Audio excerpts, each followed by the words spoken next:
Hello friends, माँ Saraswati classes के YouTube channel पर आप सभी का स्वागत है।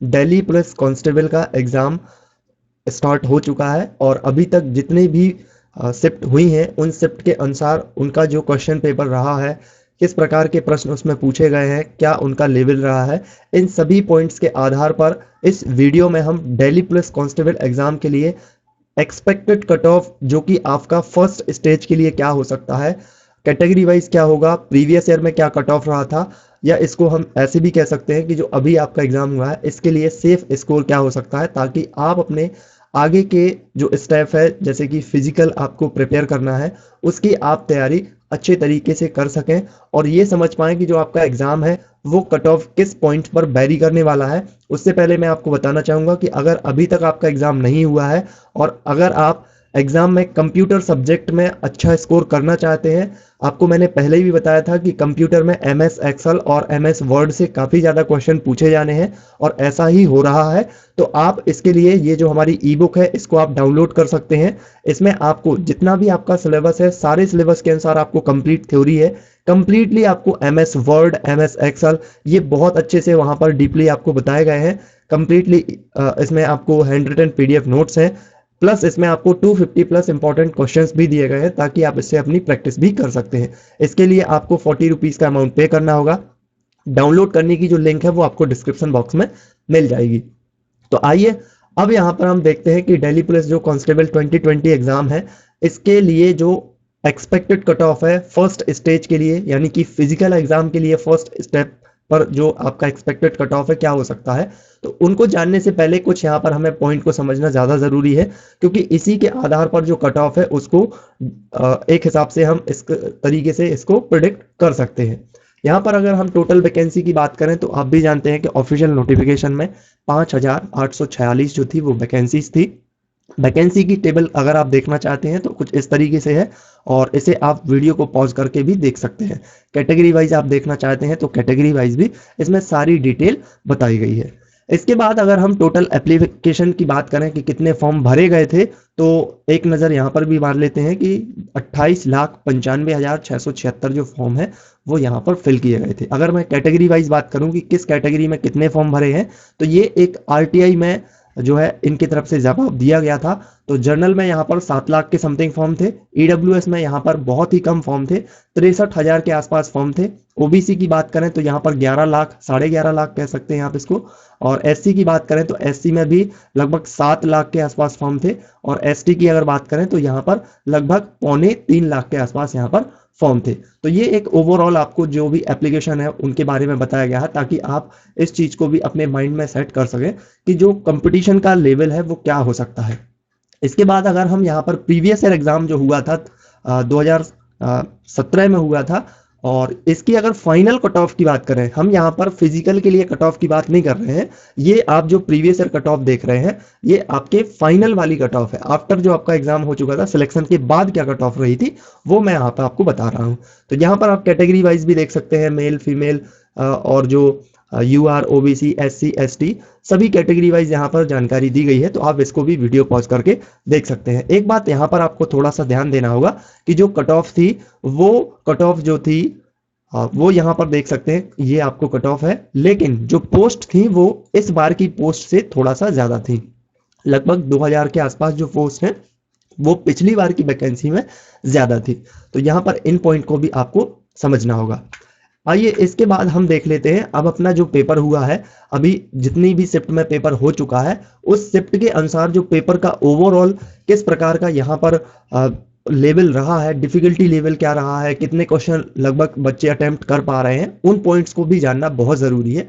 इसी के आधार पर हम कट ऑफ को एक्सपेक्ट कर सकते हैं। आप जानते हैं कि जो आपका एग्जाम हुआ था उसमें जीके आपकी 50 मार्क्स की थी, रीजनिंग आपकी 25 मार्क्स की थी, मैथ जो थी वो 15 की मार्क्स की थी, और कंप्यूटर नॉलेज जो है वो 10 मार्क्स का था। यहाँ पर मैंने बहुत सारे सैंपल्स लिए हैं, बहुत सारे बच्चों से बात की है। सभी से बात करने के बाद जब अगर मैं यहाँ पर गुड अटेम्प्ट की बात करूँ तो पेपर जो ओवरऑल था वो मॉडरेट था, इसको ईजी बिल्कुल भी नहीं कहेंगे। आप अगर सोच रहे हैं कि पेपर जो है वो ईजी आ रहा है या आपको बच्चे बोल रहे हैं कि ईजी है, तो ये बिल्कुल भी नहीं है। क्यों नहीं है? क्योंकि बच्चों को सिर्फ वो क्वेश्चन याद रहते हैं जो उनसे एग्जाम में बने हैं और जो उनको बहुत ही सरल क्वेश्चन लगे हैं। अगर मैं आपसे कहूं कि 100 में से 10 क्वेश्चन इजी है, तो क्या आप उस ओवरऑल पेपर को इजी कह सकते हैं? बिल्कुल नहीं कह सकते हैं। अभी अगर आपका एग्जाम नहीं हुआ है तो आप भी अपने एग्जाम में देख पाएंगे। अगर आपका एग्जाम हुआ है तो भी आप यहाँ पर समझ पा रहे होंगे कि किस प्रकार के वहां पर जो क्वेश्चन है उनका लेवल रहा है। यहाँ पर अगर मैं जनरल नॉलेज की बात करूं तो जीके जो था वो 50 में यहाँ पर अगर आपने 30 से 35 मार्क्स तक के क्वेश्चंस को किया है, वो भी अच्छी एक्यूरेसी के साथ। यहाँ पर नेगेटिव मार्किंग भी है, तो आपको ध्यान रखना है कि गलती बिल्कुल नहीं करनी है, तुक्के तो बिल्कुल भी नहीं लगाना है। अगर आप इस आंकड़े को छू रहे हैं तो तुक्का लगाना बिल्कुल भी जायज नहीं होगा, क्योंकि अगर आपने तुक्का लगाया तो आपके वहां पर गलत होने पर आपके और मार्क्स कम हो जाएंगे। तो जो बन रहा है, जो आपने तैयारी की है, सिर्फ वही क्वेश्चंस को अटेम्प्ट करें, क्योंकि अभी बहुत सारी शिफ्ट में एग्जाम होने वाला है। एक नॉर्मलाइजेशन प्रोसेस भी होती है, जिस शिफ्ट में अगर ज़्यादा पेपर टफ आ जाता है तो उसके जो मार्क्स हैं वो बढ़ा दिए जाते हैं। तो ये प्रोसेस भी होगी। यहाँ पर मैं आपको जनरल नॉलेज की बात करूं तो 30 से 35 तक अगर आपने अटेम्प्ट किया है तो ये बहुत ही अच्छा अटेम्प्ट है आपका, क्योंकि जनरल नॉलेज जो है वो यहाँ पर बहुत ही अटपटे टाइप से पूछी जा रही है। रीजनिंग की अगर बात करूं तो रीजनिंग भी अगर आप यहाँ पर रीजनिंग में 22 के आसपास मार्क्स कर पा रहे हैं, 22 भी मार्क्स अगर रीजनिंग में ला पा रहे हैं, 22 हो गया, 23 हो गया, तो ये बहुत ही गुड अटेम्प्ट होगा आपके लिए। न्यूमेरिकल एबिलिटी की बात करें, ये पेपर पर डिपेंड करता है। कुछ क्वेश्चंस में अगर कुछ शिफ्ट की बात करें तो वहां पर थोड़ा मैथ जो था वो कह सकते हैं मॉडरेट लेवल का था, कुछ में थोड़ा सा हाई था। तो ये ओवरऑल एक बहुत ही कह सकते हैं मिक्स एनालिसिस है, क्योंकि बच्चों ने यहाँ पर बहुत ही अलग अलग तरह की जानकारी दी है। तो मैं यहाँ पर एक कह सकता हूँ कि मैथ में अगर आप 10 प्लस मार्क्स कर पा रहे हैं, अगर आपकी मैथ बहुत ही अच्छी है, तो आपको यहाँ पर 13 मार्क्स से कम जो है नहीं करना चाहिए, क्योंकि एक दो क्वेश्चन टाइम भी बहुत कम रहता है, 90 मिनट का टाइम रहता है, 100 क्वेश्चन करने होते हैं। तो यहाँ पर आपके लिए 13 मार्क्स अगर आप मैथ में कर पाते हैं तो बहुत ही अच्छी बात है। इसके बाद अगर मैं कंप्यूटर की बात करूं तो ये बहुत ही अनएक्सपेक्टेड चीज़ें यहाँ पर आई हैं। हालांकि मैंने जब आपको कंप्यूटर पढ़ाया था तो उस बार भी बता दिया था कि जो सिलेबस में है वो आप बहुत अच्छे से फोकस कीजिएगा, MS वर्ड बहुत अच्छे से फोकस कीजिएगा, MS एक्सेल बहुत अच्छे से फोकस कीजिएगा। आप अगर देख पाएंगे तो अभी तक जो शिफ्ट में एग्जाम हुआ है वहां पर MS वर्ड और MS एक्सेल से लगभग 7 से ज़्यादा क्वेश्चन पूछे गए हैं। अब आप समझ सकते हैं कि एक ही टॉपिक से कितने ज़्यादा क्वेश्चन पूछे जा रहे हैं। तो यहाँ पर अगर आप कंप्यूटर नॉलेज में बात करें तो 6 से 7 क्वेश्चन कर पा रहे हैं, या मैं कहूँगा कि अगर आप 5 क्वेश्चन भी कर पा रहे हैं बहुत अच्छे से, तो ये बहुत ही अच्छा आपका गुड अटेम्प्ट माना जाएगा इस सेक्शन में। इसके बाद अगर हम ओवरऑल की बात करें तो ओवरऑल में यहाँ पर 68 से लेकर के 75। और मैं एक चीज़ यहाँ पर क्लियर कर दूं कि यहाँ पर मैं जर्नल के रिगार्डिंग बात कर रहा हूँ। आप अपनी कैटेगरी के अनुसार उसको अपने हिसाब से उसको एडजस्ट कर सकते हैं। मैं यहाँ पर केवल जनरल कैटेगरी के लिए बात कर रहा हूँ। तो यहाँ पर आप देख सकते हैं कि जनरल कैटेगरी से अगर आप बिलोंग करते हैं तो 68 से लेकर के 75 तक अगर आपने क्वेश्चन अच्छे से अटेम्प्ट किए हैं, बहुत कम आपकी यहाँ पर गलती हुई है। जो आपसे गलतियां हुई हैं वो बिल्कुल गलतियों की वजह से गलतियां हुई हैं, ऐसा नहीं कि आपने तुक्के की वजह से गलती कर दी है। तो नहीं, आपके अगर 68 से 75 के बीच आपने अच्छा अटेम्प्ट किया है तो ये बहुत ही अच्छा अटेम्प्ट है। अभी तक का पेपर जो हुआ है उसके आधार पर मैं बात कर रहा हूँ, क्योंकि बहुत ही नए तरीके से पेपर लिया गया है, थोड़ा सा पैटर्न यहाँ पर चेंज हुआ है, चीज़ों को बदला है SSC की तरफ से। तो ये आप देख सकते हैं। और डिफिकल्टी लेवल भी यहाँ पर मैं आपको बता रहा हूँ कि जनरल नॉलेज के लिए ये मॉडरेट था, रीजनिंग भी इजी टू मॉडरेट थी। एक्चुअली में रीजनिंग लगभग आप कह सकते हैं इजी ही रहती है, बट क्या है कि कुछ बच्चे यहाँ पर प्रैक्टिस नहीं कर पाते तो वो टाइम यहाँ पर मैनेज नहीं कर पाते, इसलिए थोड़ा सा इसको मॉडरेट बोल रहे हैं। नंबर एबिलिटी की बात करें तो वो भी अलग अलग तरीके के यहाँ पर बच्चे हैं। कुछ लोगों को यहाँ पर मैथ में थोड़ी सी दिक्कत होती है और कुछ जो बच्चे होते हैं वो अच्छे होते हैं मैथ में। तो आप यहाँ पर मैथ में न्यूमेरिकल जो एबिलिटी है उसको देख सकते हैं, वो भी लगभग मॉडरेट लेवल का ही रहा है। पर अगर कंप्यूटर की बात करें तो ये बिल्कुल आपका मॉडरेट लेवल का रहा है। यहाँ पर बच्चों ने एक्सपेक्ट किया था कि हर टॉपिक से एक एक क्वेश्चन आएगा, बट क्या हुआ कि MS वर्ड और MS एक्सेल से ही इन्होंने 7 से 8 क्वेश्चन रख दिए हैं, जो कि प्रैक्टिकल नॉलेज के आधार पर ये क्वेश्चन है। मैं अगर आप इस पेपर की बात करूं जो अभी तक शिफ्टों में पेपर हुए हैं उसके ओवरऑल की बात करूं तो यहाँ पर जो पेपर रहा है वो आपका मॉडरेट रहा है। इसको ईजी नहीं कहा जा सकता, क्योंकि यहाँ पर अगर ईजी तब कह सकते थे जब आपका जो बच्चे हैं वो लगभग 80 प्लस से ज़्यादा क्वेश्चन को अच्छे से अटेम्प्ट कर पाते।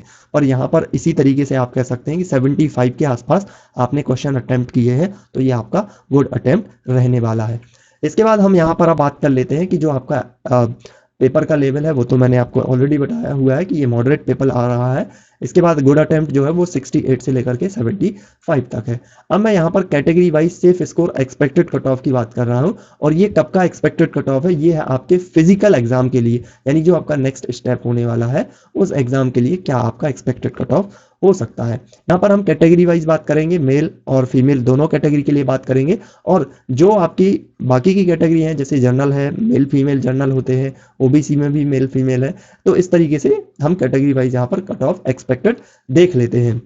जनरल के लिए बात करें तो मेल के लिए अगर आप 73 से 78 के बीच आ रहे हैं तो आप बिल्कुल अच्छे से अपनी प्रिपरेशन कर सकते हैं नेक्स्ट स्टेज के लिए। क्यों कर सकते हैं, क्योंकि देखिए अभी एग्ज़ाम जो हुआ है वो अभी कुछ ज़्यादा शिफ्ट नहीं हो पाई है, और इसके बाद अभी बहुत एग्ज़ाम होना है, लगभग 14 से 16 दिसंबर तक एग्ज़ाम कंडक्ट होना है।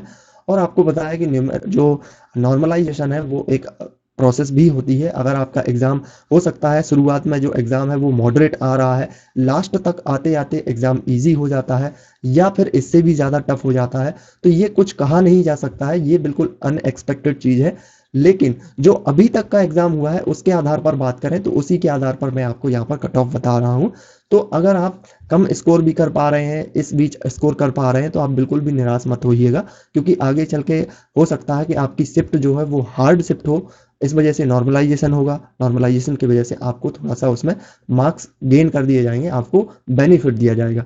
तो मेल के लिए यहाँ पर 73 से 78 के बीच हो सकते हैं, फीमेल के लिए 63 से 68 के बीच यहाँ पर safe score expected cut off हो सकता है। इसके बाद अब हम ईडब्ल्यूएस कैटेगरी की बात कर लेते हैं। आपको बता दें कि ईडब्ल्यूएस कैटेगरी में जो फॉर्म की संख्या थी वो लगभग 63,000 थी, तो सबसे कम जो फॉर्म थे वो ईडब्ल्यूएस में ही थे। और यहाँ पर अगर मैं जनरल कैटेगरी की बात करूँ तो ये 70 से लेकर के 73 के बीच हो सकता है, इससे भी कम हो सकता है, क्योंकि ईडब्ल्यूएस जो है वो अभी से लागू हुआ है, तो अभी तो ये नहीं कहा जा सकता कि इसका कट ऑफ क्या होगा। बहुत से स्टूडेंट्स का जो है वो यहाँ पर डॉक्यूमेंट तैयार नहीं है, और बहुत सारी यहाँ पर चीज़ें हैं, तो आप अपने अनुसार भी इस चीज़ को समझ सकते हैं। तो फीमेल के लिए बात करें ईडब्ल्यूएस के लिए तो ये 60 से लेकर के 62 के बीच हो सकता है। अगर हम ओबीसी की बात करें तो ओबीसी में भी लगभग 70 से लेकर के 75 मेल कैटेगरी के लिए हो सकता है, और फीमेल के लिए बात करें तो ये 60 से 63 के बीच हो सकता है। यहाँ पर एससी कैटेगरी के लिए बात करें तो एससी के लिए मेल कैंडिडेट जो है वो 60 से अगर 63 के बीच मार्क्स ला पा रहे हैं तो वो भी बिल्कुल सेफ स्कोर में है, एक्सपेक्टेड कट ऑफ के अंतर्गत वो भी आ सकते हैं। और फीमेल के लिए बात करें तो 50 से 55 के बीच सही रहेगा।